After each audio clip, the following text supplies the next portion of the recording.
रामचन्द्राय जनकराजजा मनोहराय मामकाभीष्टदाय महितमङ्गलम्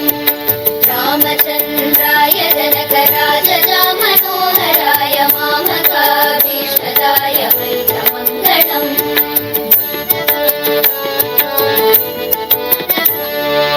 कोसलेशाय मन्दहासदासपोषणाय वासवादिविनुतसद्वराय मङ्गलम् कोसलेशाय मन्दहासदासपोषणाय वासवादिविनुतसद्वराय मङ्गलम्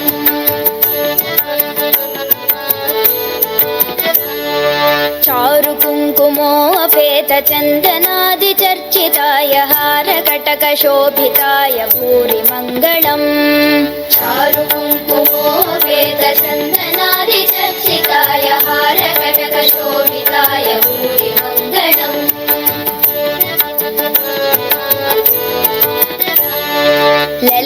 ललितरत्नकुण्डलाय तुलसीवनमालिकाय दलदसदृशदेहाय चारुमङ्गलम् ललितरत्नकुण्डलाय तुलसीवनमालिकाय जलदसदृशदेहाय चारुमङ्गलम्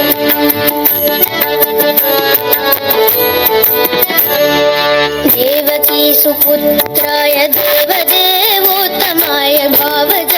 गुरुवराय भव्यमङ्गलम् देवकी सुपुत्राय देवदेवोत्तमाय भावज गुरुवराय भव्यमङ्गलम्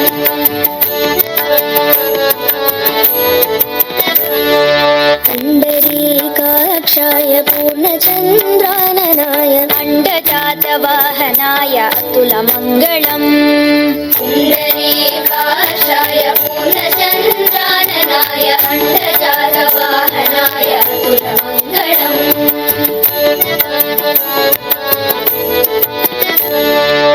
विमलरूपाय विविधवेदान्तवेद्याय सुमुखचित्तकामिताय शुभ्रमङ्गलम्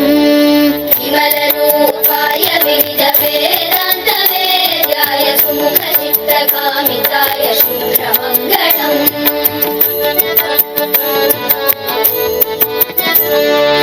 रामदासाय मृदुलहृदय कमलवासाय स्वामी भद्रगिरिवराय सर्वमङ्गलम् रामदासाय मृदुलहृदय कमलवासाय स्वामी भद्रगिरिवराय सर्वमङ्गलम् स्वामी भद्रगिरिवराय सर्वमङ्गलम् स्वामी भद्रगिरिवराय सर्वमङ्गलम् स्वामी